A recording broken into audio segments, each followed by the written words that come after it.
Rock on, man. This is Kelly Worden. Hello, KLAY listeners. I'm off the street, T-Town, into the KLAY studio for another Rockin' Like No Other On the Edge radio broadcast.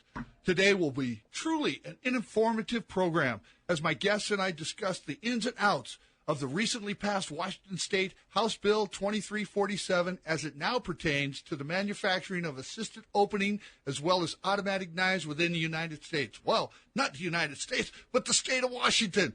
But we are here in the United States. I like that. Anyway, we are on the edge, so I'm always improvising. With us today on the edge is Mike Vellekamp, Spencer Frazer, and Robert Hummelbaugh. Mike Vellekamp is a professional knife maker and designer who is also the co-owner of Fox Knives USA in Puyallup, Washington. Bringing years and years into this subject matter of knife manufacturing is Spencer Frazer, owner of the world-famous SOG Knife Company. Having never met Spencer personally, all I can offer is, well, if SOG knives are a reflection of him as a person, he is distinctly a man of vision, passion, and integrity. I know he'll like that. Speaking of integrity, wrapping up the On the Edge guest list is my former co-host of On the Edge, Robert Hummelbaugh. Robert is the owner and operator of Survival Sheath Systems, a company that truly offers a personal touch to all their manufactured products. That's because he's making them himself. Robert is also a former U.S. Marine, and without a doubt, you could easily say Robert lives and breathes life on the edge. Hey, Mike, Spencer, Robert, welcome to today's show. Are you here? I'm here, Kelly. You got to get next to that microphone. Spencer, I'm here, Kelly. Spencer, you here? I'm here. I'm totally here. Cool, cool. Rob, you with us? Rob, are you with us? All right, well, we don't have Rob with us, so maybe my technician will come in here and plug me in instead of conversing out in the lobby. But, hey, Mike, welcome to the show. How you doing, brother? It's good to have you here at KLAY Studios. Any day with you is a good day, Kelly. Man, no doubt, no doubt. Spencer, I know things are happening up there for you. First thing we're going to do is talk about what your recent projects are. What's going on with you, Spence? Yeah, well... Can I get away with that? Can I do the Spence thing? By the way, I didn't want to tell you, but my middle name is Spencer. Oh, my God. Okay, there's two of us then. But thank you for the nice intro. That was very gracious, and it's great to be on the show here. Yeah, definitely. What do you got going on with SOG these days? Oh, SOG is happening. SOG is doing so much. We just got back from the SHOT Show. We introduced a lot of incredible product lines. And I guess the biggest overview is that SOG is now spreading out into other categories like hunting and fishing and gear. We're getting into illumination with flashlights. And so we're not just a knife and a multi-tool company anymore. Our customers, trust us, and it's a natural extension for us to be able to go into some of these wider categories. Yeah, indeed. And Michael, you've actually worked with Spencer, and you know him personally. What can you tell us about, adding to that? Fox Knives USA being a smaller, newer company in the market. I'm just really happy that where we've landed here in Washington State, everyone's been really good to us. We've got good customers. Obviously, we're not as large of a company as SOG, but maybe when we've been around as long, we can get up there where those guys are at. And we always rather coalesce than quote unquote compete with people. And we got some good friends in the industry. We're making a lot more. USA-made knives now. We've got a couple of new lines out, and that was kind of tough water to get into in the beginning. And it was we did a big push this year to come out with some good heavy-duty lightweight knives, and a couple of heavy-duty, more in the the higher dollar range. And they've been received really well. And we're just focused on that right now. We're trying to do more here. We're trying to make more here and import less. That's right. I know U.S. manufacturing is on top of everybody's mind. When you get a knife that says made in the USA, that's really important. I just want to take a quick second here and let my tech know that I got some flashing lights here, and I'm hoping one of them is my co-host, Rob Hummelbaugh, but we don't have him on the line. So, John, you need to roll in here and actually work this out for us as we move on with the show. You know, Spencer, sorry about that, man. No, I don't know why that comes out like that. People call me Spence all the time, too. It's just like, hey, whatever. I always tell people, call me what you want. Just say it with a smile, and then you guys could only imagine what comes up next. But anyway, Spencer, how long SOG been out there in the industry? Yeah, so we started the company in 1986. And, you know, the idea at that time was to reproduce the original SOG buoy, which was the Special Operations Group, or Studies and Observation Group, as it's more accurately, from Vietnam. And I had seen that knife, and I was a collector, you know, at that time. And when I saw that first SOG buoy, it affected me. You know, it had so mystique to it, and history and provenance, and it was so functional that we decided to reproduce that knife and offer it as a commemorative. So back in those days, in the late 80s, you know, there were a lot of, you know, less expensive type knives, and so we started the company with one knife, and we were selling it for $169 up to $285, depending on how low a number it was. Can I get that knife today for that same price?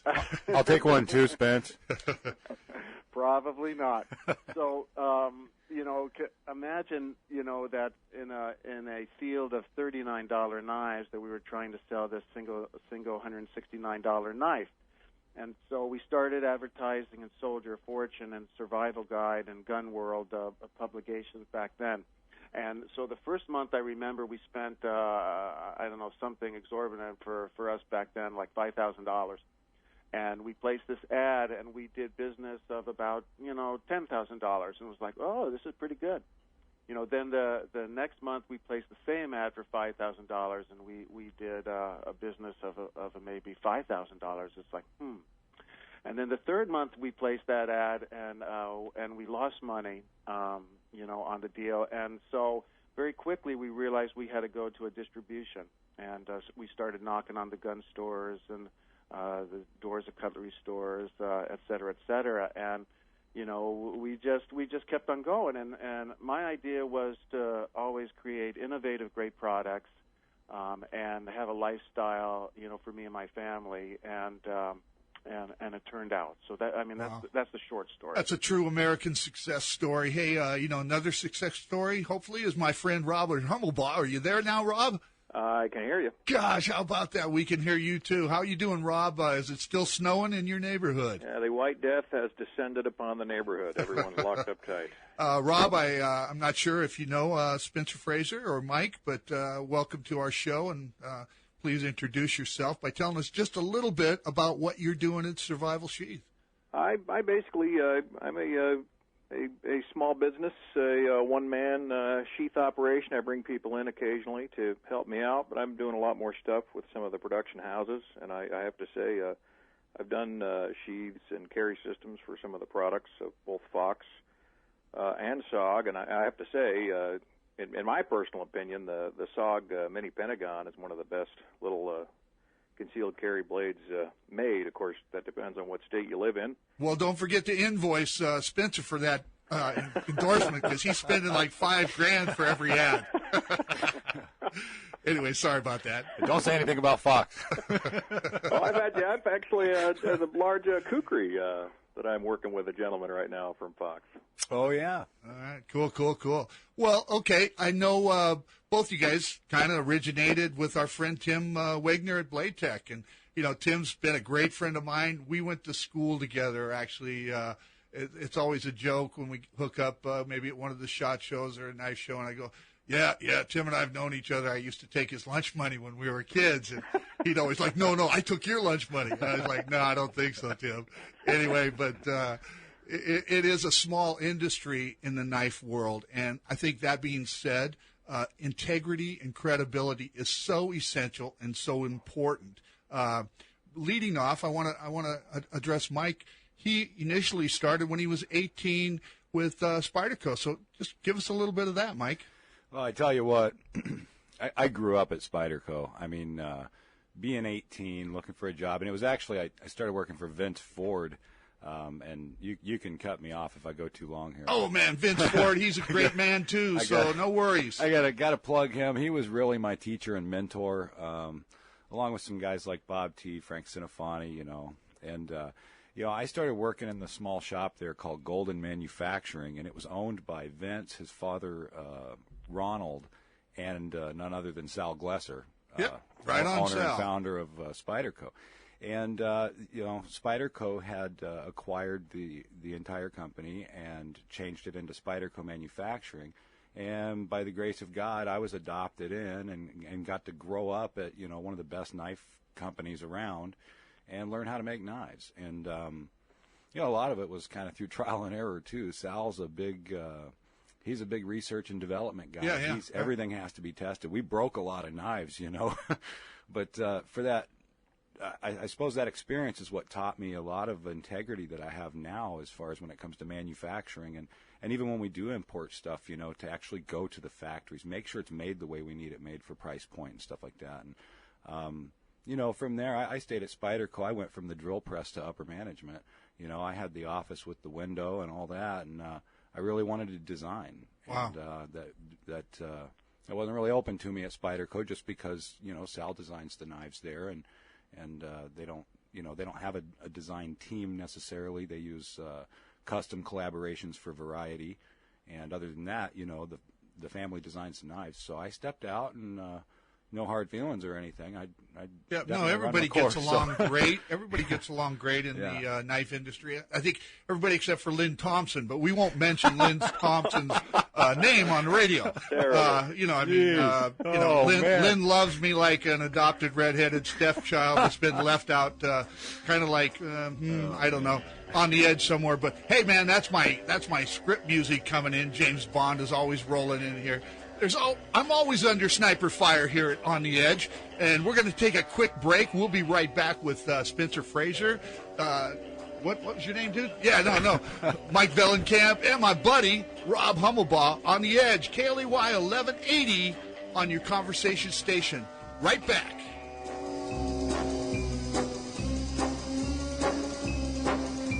Ready for anything? You will be if you visit my friends at SchomerTech.com.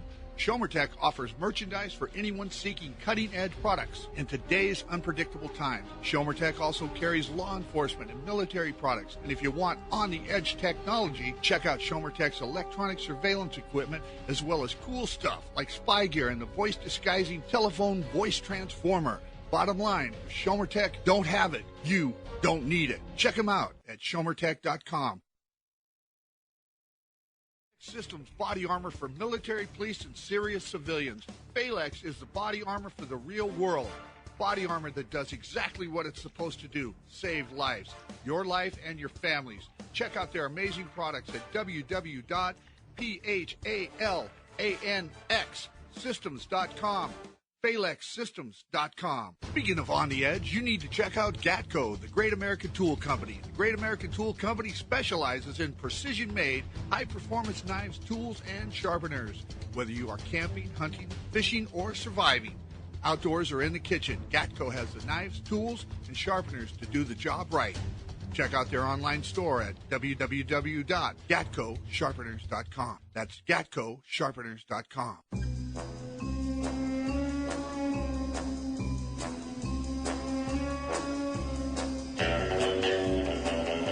Man, oh man, oh man. Every time I leave the studio, I'm waiting for my Aston Martin to show up in the parking lot. But, it ain't there. I don't get it.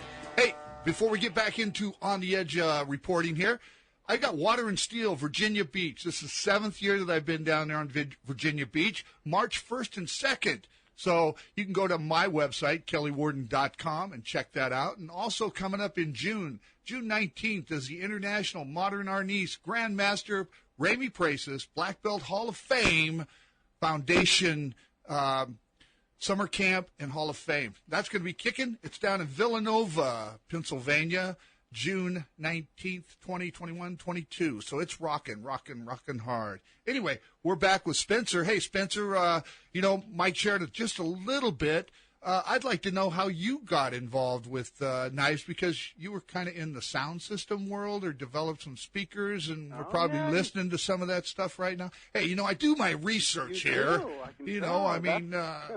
Google's good for something other than porn, I guess. Not that I look at it. Now, I got to be honest with you, I was at my naturopathic physician's a couple weeks ago, and he said that porn was good for me, and every male adult should participate in that if they need to. And I was like, well, I just don't turn myself on, so maybe I should. But anyway, moving on. Where you at there, Spencer? Sorry, brother. We're on the edge. No, it's all good. And when I got into knives, it was a culmination of a lot of things. For instance, as a kid, when I was in my early 20s, I started working at Northrop, and I was working in some of the top secret black projects there. And we were working on the stealth bomber and stuff. So I was a kid, like working on this high-tech stuff that was incredible, and it was an indelible impression on me. And one of the things that I always have loved is the high-tech sensibility.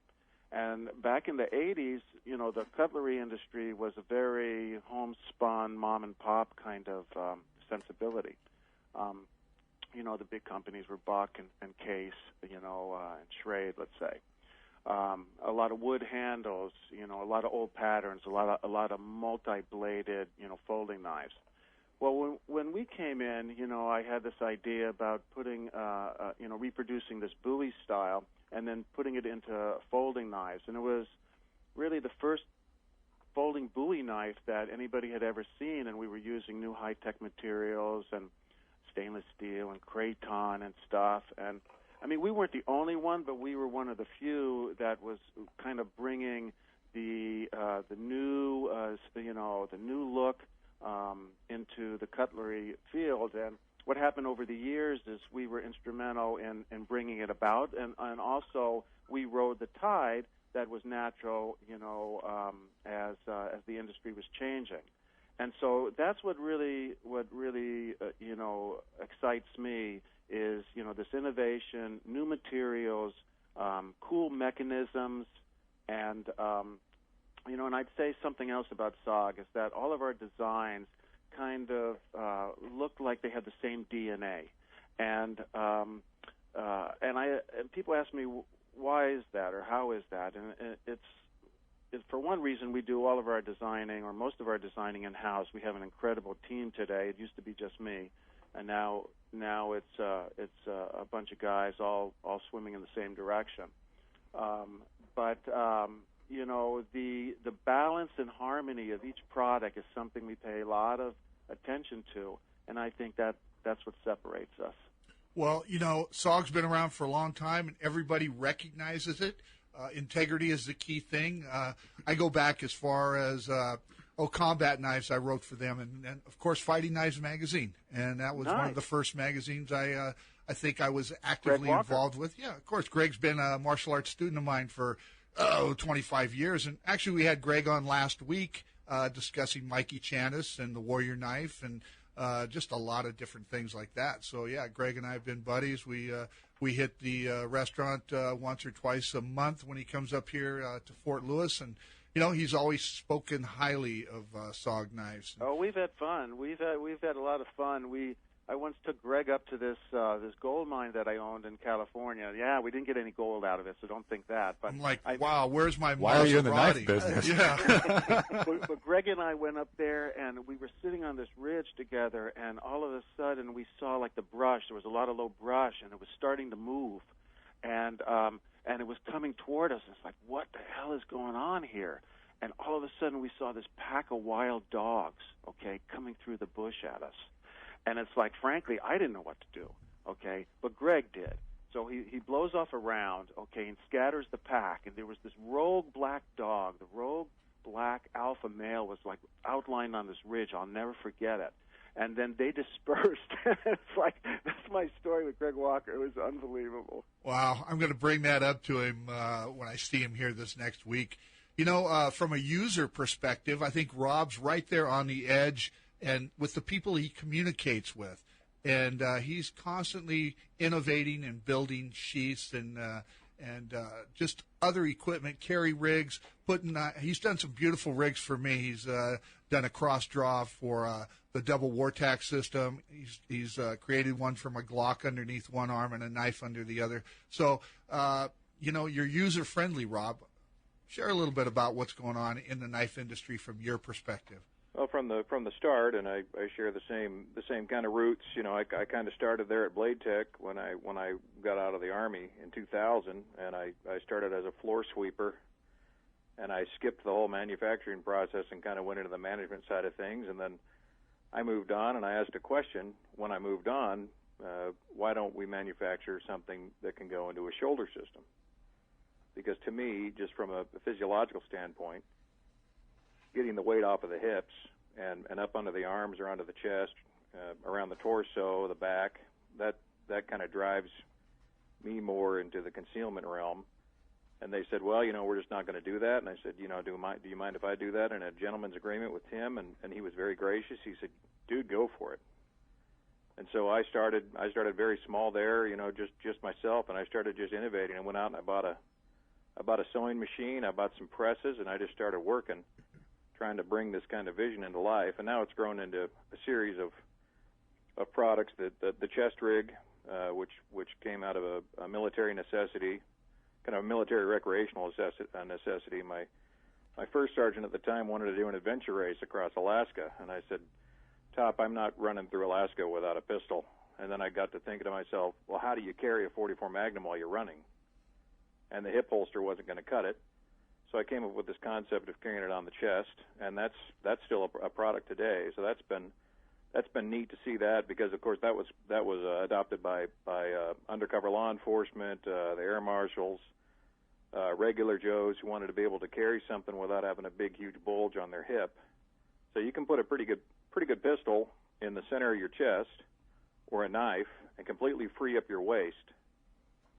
And then I get people giving me feedback constantly. And for example, the air marshals, I think it was the Atlanta hub, I was making holsters for them, and a guy called me up and he said, you got the best retention holster in the business for fighting. And I said, well, how's that?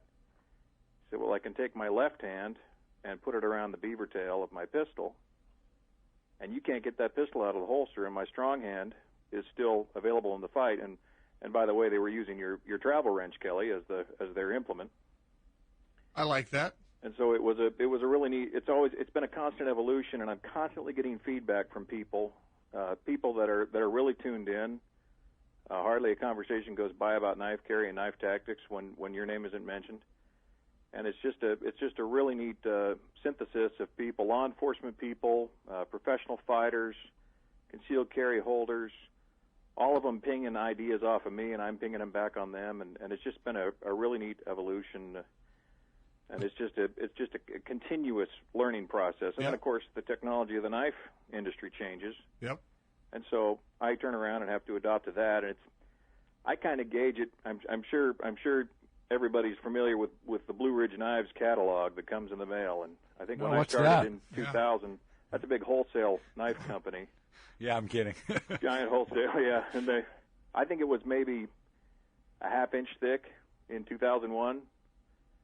And now the thing looks like New York's phone book. Wow. The amount of products that have come into the industry and the amount of people that have joined the industry, and some might say it's oversaturated, but I just look at it and say, look, the competition that's going on is just driving excellence. And then when you can remain in the industry like SOG and Fox and be a standard, there's going to be people above you and people below you, people trying to edge their way in, but the competition keeps us all sharp. That's right.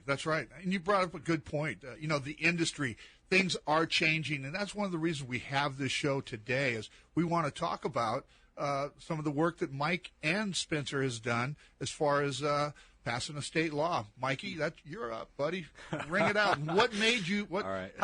Dude, well, you're a long-haired, freaky dude, kind of. What are you doing? Don't tell everybody what are you doing tangling with the governor? Someone will beat me up outside the studio. No, I got your back. I got your front, too. But, right. Yeah, hanging out with the governor. Check you out. Yeah. Does she party like a rock girl? No, I want to kind checking. of dispel this for everybody out there. I don't hang out with the governor.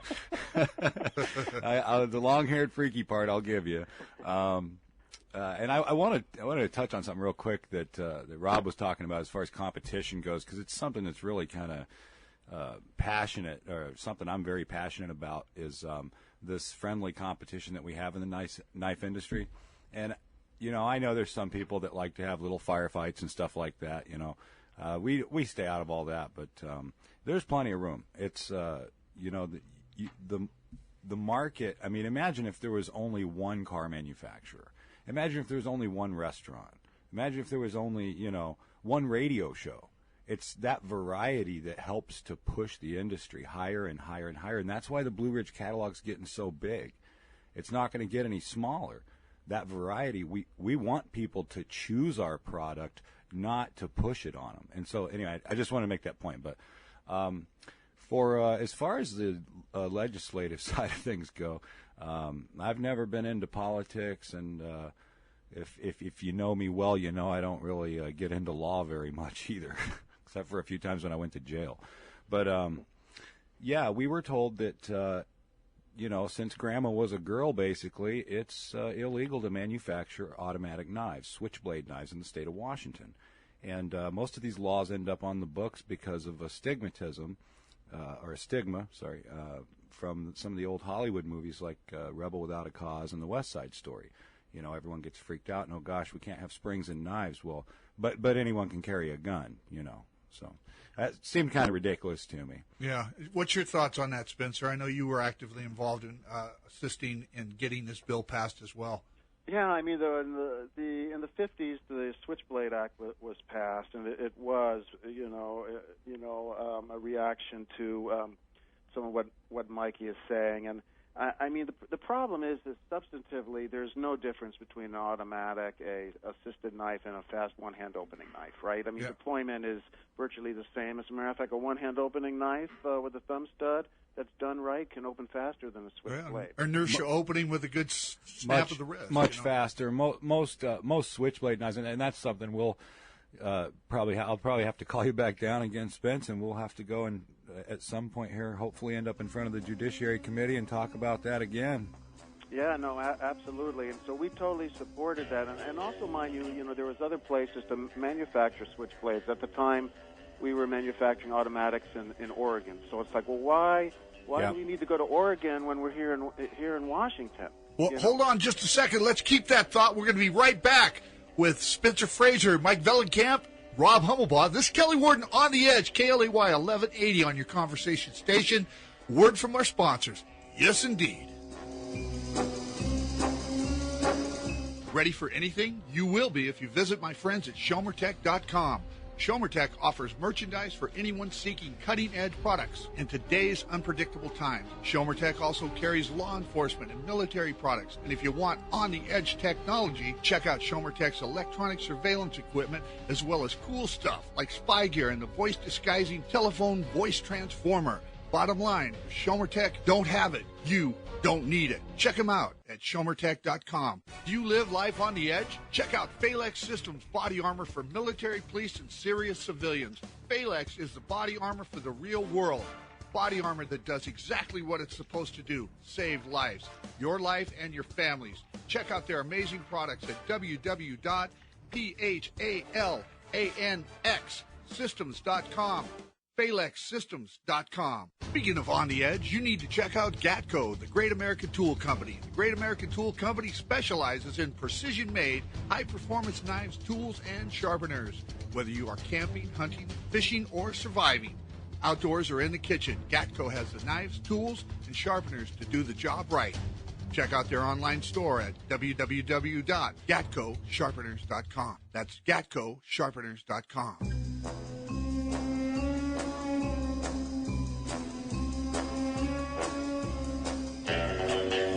Right on.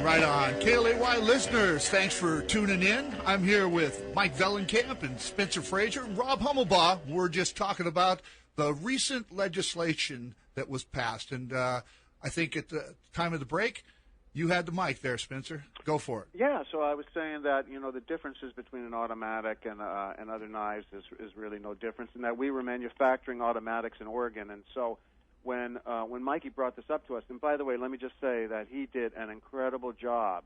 He did an incredible job, and I mean, we were able to, turn around this law in Washington, and I'll let him take it further, but it was something that we would not have expected to be able to do ever, because once these laws are kind of ingrained, then, they kind of have a life of their own. And the same thing with the Federal Switchblade Act. We were able to, about, I think it was 4 years ago now, change that in terms of some of the technicalities to allow assisted opening knives to be able to be sold throughout the United States. And that was huge. And assisted and one-hand openings, became so much more, mainstream. And but Mikey did an awesome job in Washington. The knife industry gets victimized, I think, because people misinterpret that. In a self-defense situation, being that I'm a self-defense instructor, yep, I've got a concealed weapons carry permit for firearms, but I really think I could do less damage and neutralize an aggressor better with an edged weapon than drilling a hole in the guy. And yet at the same time, I'm going to be scrutinized as a vicious villain with an edged weapon because I utilized, targeted him in the leg and stepped on his foot, pushed him down on the ground, stepped on his hand so he couldn't deploy a weapon. And yet at the same time, if I would have shot him, I probably wouldn't have as much of a problem defending myself because the edged weapon just looks vicious and it drew blood. And excuse me, it's a very efficient tool for personal protection. It has, from the beginning of its invention, the edged weapon has served man to feed and to protect. And that's as simple as that. And it takes real technical skill to utilize a tool such as a knife with technical efficiency. And, the click-click knife, the volley song, I mean, really, come on.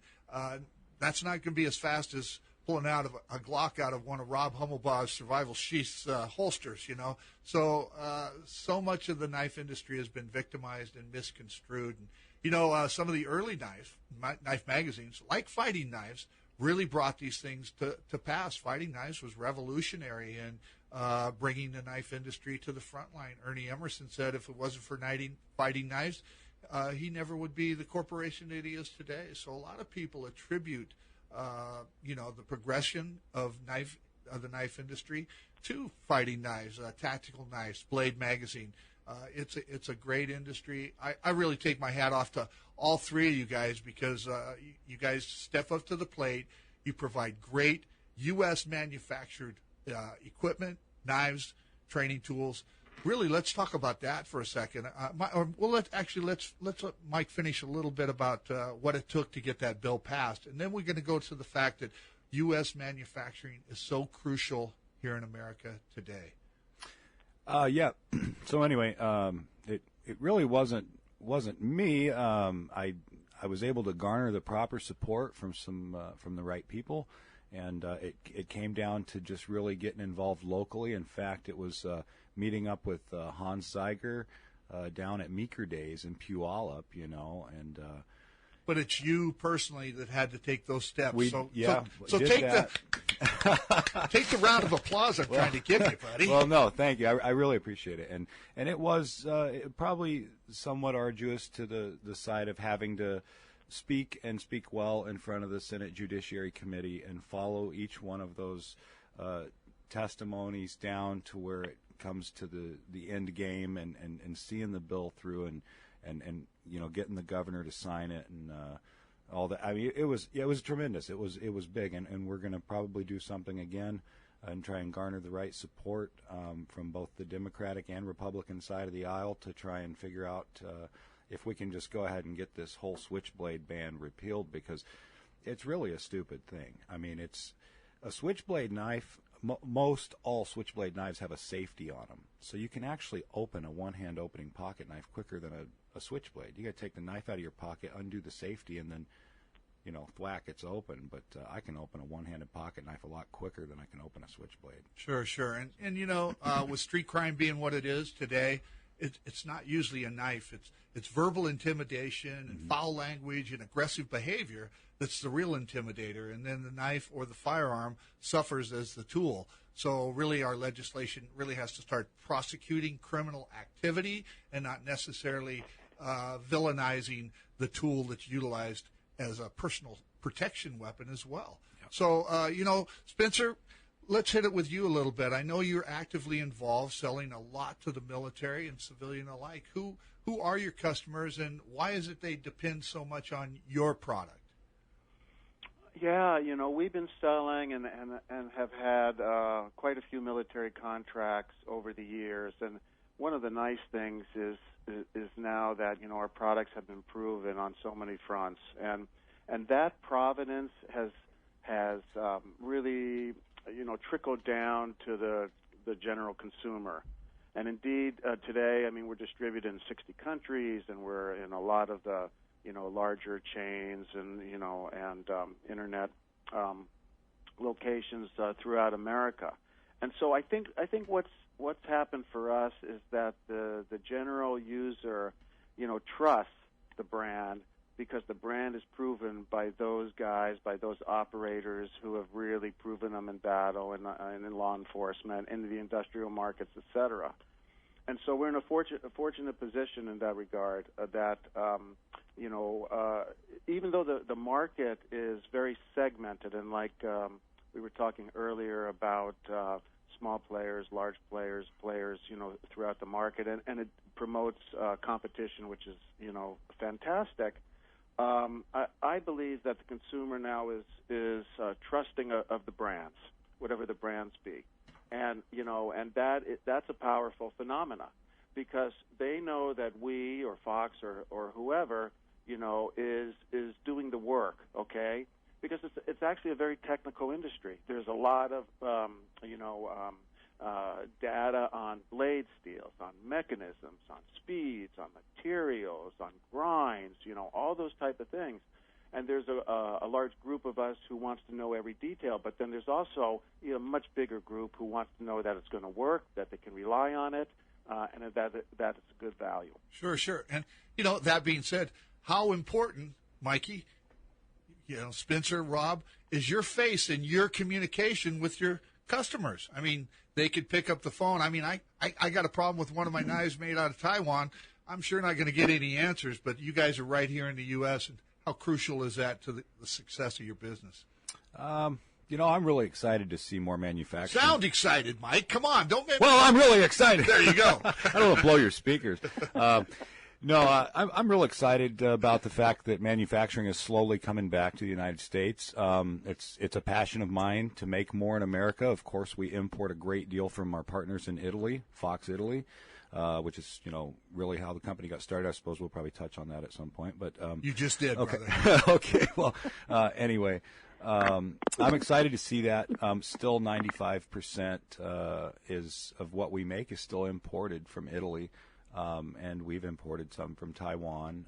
But like I said, we go directly to the factories. We know the owners. We teach everyone how to do everything, and it is crucial. It's something that I said I'm really passionate about, as far as having a knife. For the first time in history, you have a knife that says "Made in Puyallup, Washington" on the back of it. There might be so some important. hillbillies out there that carve that in stone somewhere. But it says you're probably right. Made in Eatonville. That's right. No, it is. That's important to me, because when you pick up, any other knife, it either says, Idaho or, wherever, or, like you said, Taiwan, Japan, whatever. It's really cool. My daughter works there. My grandson's in the office all the time now, and it's just seeing those people in the community have jobs, and I'm sure, Spencer obviously feels the same way. We're hiring people here. We're keeping the money local. That's right. Right on. That's what it's about. That's right. And we'll come back and talk about Fox Knives and daycare. But, Rob, you're down there doing a little bit of daycare, too, because since you moved out of the great Northwest off of Anderson Island, you've been breeding, and you've got a couple children. So I know you're working hard The wife keeps you jumping and shaking and moving, but you're sending your sheaths everywhere in the world, aren't you? Yeah, it's definitely an international. There isn't a day that goes by that I don't get at least an international inquiry, and I ship internationally every week, and it's a lot of fun because there's a common core, and you can tell just from my customer base anyway, you can tell that common core of people that are carrying a knife mainly. Of course, I work with handguns as well, but it's probably about 50-50. I get a lot of people that carry a specific knife for self-defense, and you see them, they're either going to custom makers, which is somewhat problematic. What's really nice is somebody from Norway can call me and say, I have a SOG, I have a Spyderco, I have a Fox Knives, whatever the brand, and I can go, well, I'll buy that, or I already have it. And then I turn around and I say, okay, well, here, I can make you whatever, and I can send this empty sheath to England or to Scandinavia, and their blade pops right in, and they shoot me an email and say, this works great, I can now carry concealed, I'm safer, I'm going and I'm training with people that are hooked into the same linkage. They're training with guys that train under you, guys that train under Jim. It's amazing how tiny that community is. Sure. Spencer, getting back to U.S. manufacturing, is that where SOG started? Or tell us a little bit about how you established yourself in, 40, 60 countries? Man, you're all over the place, brother. Yeah, no, happy to. And the thing is, in the beginning, I wanted to produce the SOG buoy here, and I contacted Bo Rando in Florida. And Bo Rando's like one of the greatest custom makers. Sure, got a few of those. And Bo said, yeah, I know that knife. He said, I can produce that for you. I said, oh, cool. And I said, when could I take my first delivery? He said, about 5 years. Yeah. And I said, well, that's not going to work, And so he put me in touch with people, and to make a long story short, because I don't want to take the rest of the whole program, is we ended up importing our first knives from Japan, and Japan's one of the knife-making capitals of the world, right? Sure. Thousands of years of traditions and incredible steel and stuff. So that's what we started doing that, and then we gradually got into the multi-tool business. We were the second company after Leatherman to produce a multi-tool, and we started producing that in the United States because nobody else could. And then we gradually expanded into Taiwan, and what we were doing and what we are doing in Taiwan is unbelievable in terms of quality. Wow, cool. Well, a lot of those Taiwan makers are coming out of Japan and moving their operations into Taiwan, so that knife quality and that production capabilities are happening right there. This is Kelly Worden on the Edge with Mike Vellekamp, Spencer Frazer, Rob Hummelbaugh. We'll be right back after a word from our sponsors, Kelly Worden, KLAY1180.com.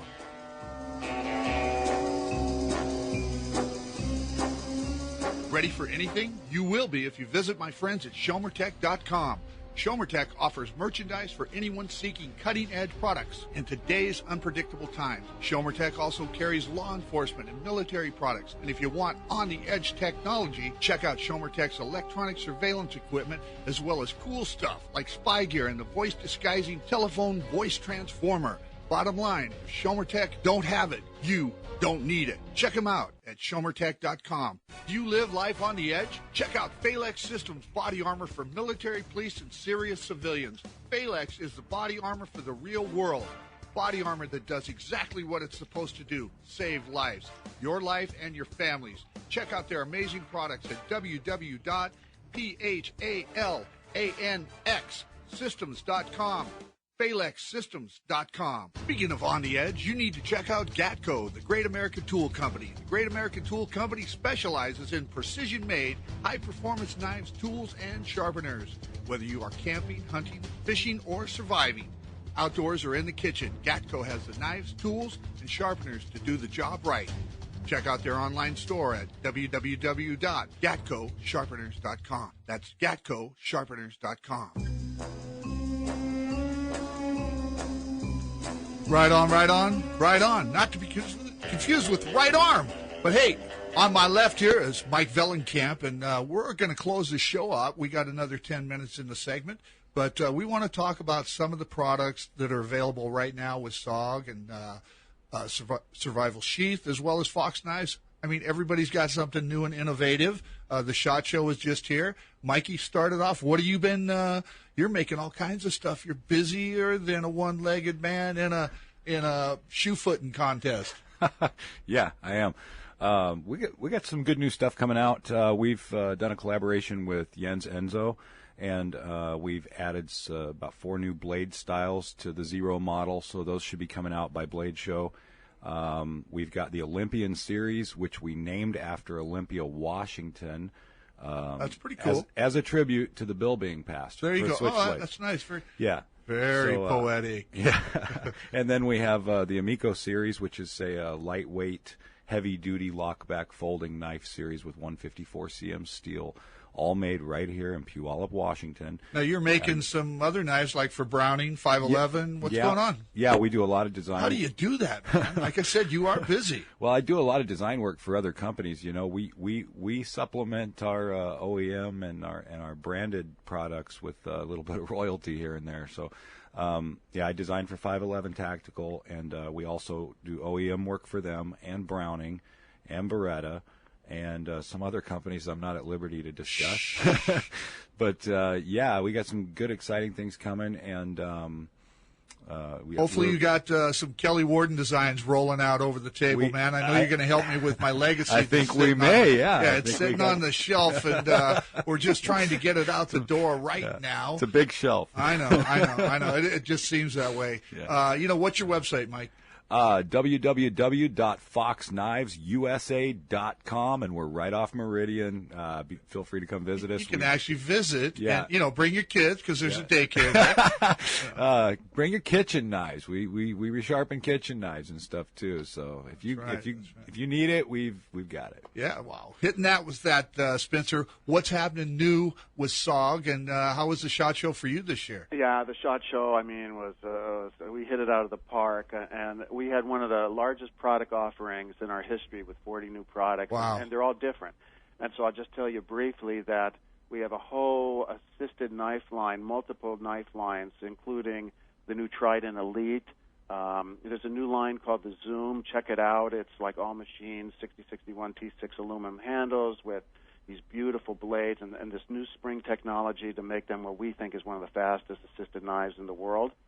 And then we came out with this line called Blade Light, and Blade Light combines illumination and edges so that you can watch what you're doing at night while you're cutting. You can use it as a flashlight independently. You can use it as a knife without the flashlight. And it's a very new, interesting technology in folders and fixed blades. Check that out. That sounds slick. Our new flashlight line is called Dark Energy, and it's some of the most powerful lights, handheld lights in the industry. And check them out. We have a new line of machetes. We did a collaboration with Kiku Masuda, who's one of maybe the greatest knife grinder in the world today. And we're producing a folder with him. He's never done a folder, only fixed blades as well as some fixed blades.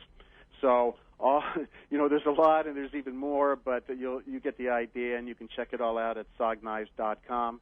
And see all of that on. Yeah, no, that's really cool. I appreciate you sharing that. Were you surprised when I mentioned Craig Jorgensen's name? Yeah, I was. Hey, I know everybody, and I tell you, I do my research. Actually, we had Craig on the radio on the Edge a couple weeks ago talking about his new book, and Craig and I go back almost 40 years. So, almost as far back as Walker. Greg Walker, before he went into the military or he was in the military, he rolled into town. My older brother ran with some of the scooter groups, and he showed up at a biker party on a Honda with his girlfriend, and he almost got eaten alive. Hondas weren't really welcome in the Harley circles back then, and I swooped over there, and I made friends with him and covertly said, "You're in the wrong place, buddy. You might want to leave while you're still walking." And Walker did walk away from that. And then years later, we hooked up with fighting knives in full contact. So we go way back. He was the one that reminded me. He goes, "I remember you. You kind of saved my life." And I always like that, And, of course, Rob, he bumps into everybody because he's making sheaths for people. And next thing you know, Rob's like, "Hey, man, I did this radio show with Kelly Worden several years ago." And then on that note, Rob also has been very instrumental with the Discovery Channel and the History Channel. Tell us a little bit about that and your time there, Rob. Yeah, that was that was kind of cool, a collaboration back in the day with the whole tomahawk thing, and that kind of spiraled into the creation of. I still get calls today or punches on Facebook. Hey man, I just seen you on the History Channel doing machete and tomahawk. I'm going, man, I wish I was getting royalties for that. I didn't get paid for any of that stuff. For some reason, they always run this Bonnie and Clyde episode on the History Channel, and they keep running that same episode over and over and over, which kind of annoys me because they got some of the stuff wrong. Oh, I thought you did something about the Thompson machine gun on that. That was for the BAR. Okay. Concerning Bonnie and Clyde, and then of course I did part of that episode for the Tomahawks that you were featured in. Did some kind of informative talking head stuff on that. And so that was a lot of fun, and that was another interesting spin-off with into the Tomahawk world. From that kind of foundation, all of these really interesting tomahawks with synthetic handles are now on the market, and wow. it was kind of interesting to be part of that. There were some successes and failures at the start of that, but it was very interesting to me now that there's all these really neat tomahawks. The SOG Fast Hawk.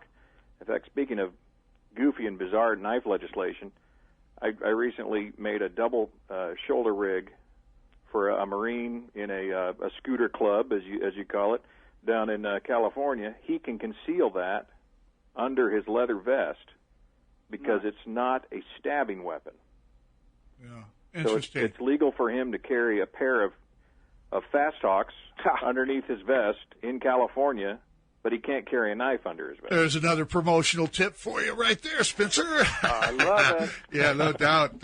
Hey, the flashlight thing has got me intrigued, Spencer, because, as a personal defense instructor, I always look for things that are quick and efficient. Now, do your flashlights allow for light to medium body contact and that type of thing, or is it just really the illumination? No, they're all machined out of, again, aluminum aircraft. They've got strike bezels on the front and on the back. I mean, they're designed to be Yawara sticks. Okay. And also the light, like our biggest one, has 750 lumens now, but it fits in the palm of your hand. It's and it's got strobes on them so that they're really powerful and blinding. And the thing about our switch that we developed is that when you go through the series, because there's different levels of light, whenever you turn it off, it comes back to full power, and that way that it's a tactical light. Yeah, for sure. Well, I don't want to be too streety here, but dude, you got to get me a couple of those because I am the man with a flashlight, man. I tell you, you put anything in my hand. I actually got accosted one time trying to get a couple wooden swords on the plane, and they wanted to take them away from me, but they were gifts, and I was like, is this a dinner flight? And he goes, yes, sir, Mr. Worden, it is. And I goes, I could take out half this plane with a plastic fork and a plastic knife. He goes, well, we don't really have to let you on the plane. And I was like, okay, well, you're welcome to take these wooden swords then. But, it's crazy. It is the mind. It is the... it isn't our weapons that are dangerous.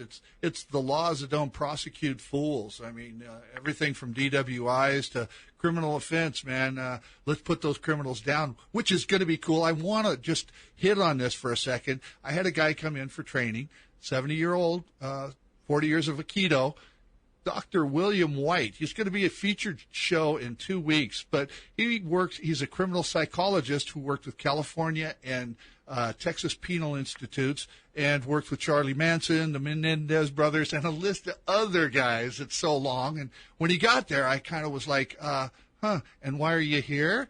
He goes, no, really, I'm here just for training. And he opened up his briefcase, and he has his Glock there and all my knives and a bunch of my videos. And I was like, oh, okay, as long as you're not a covert operative trying to do a criminal psychology report on me. Whatever, man. I'm right there. I'm on the edge, and that's just the way life is. Before we close up, Spencer, what do you got coming? What's really important to you today for the general public? I mean, for us, it's to continue to do what we've done in the past, which is create great products at reasonable prices using innovative technology. And so you're going to see us continue along that that vein, and with great customer service, lifetime warranties. That's good stuff. Yep, and that's what we're going to do. Yeah, Mikey, how about you, wrapping up? I suppose it's about keeping everything as local as possible, jobs, money. I do want to give a quick shout-out to Larkin Precision for doing blade grinding. Yep. I want to give a shout-out to Pacific Metallurgical for awesome heat treating and tempering. And, there's some good local services we use. Laser Cutting Northwest out in Auburn. There's some real good local services for outsourcing here. That's, to me, like I said, it's about keeping it local, buy local, keep the money here, and we won't have to run off to Oregon, will we, Spence? Here. That's right. And our good friend Tim Wagner over at Blade Tech, he's back in action there. Great guy. Vince Ford is still over at the Tactical Tailor running with concept knives and doing as much as he can. He hasn't been up to par lately. He's feeling pretty low. Hopefully he's listening because we love you, Vince. We want you to get better and keep on moving and shaking. He's an inspiration to all of us. I mean, if you had what Vince had, you could call yourself truly a man, because that guy, he may be small in stature, but he is a tough guy. Rob, Kelly Worden here. I want to thank you for joining us here on The Edge. Oh, my pleasure. Yeah, cool. Spencer, really, it was a privilege and an honor. We need to meet face-to-face. Face-to-face. Yeah, brother. It's great to know we know so many people in common. Mikey, you're out of here too, brother. Yeah, I'm out of here. We'll all get together and Spencer can buy us dinner. All right, that sounds good to me. We'll go to his gold mine and eat some dog. Anyway, right. Kelly Worden on The Edge, KLAY 1180. Visit my website, www.kellywarden.com, and be here every Saturday, 12 noon, KLAY 1180.com. See ya.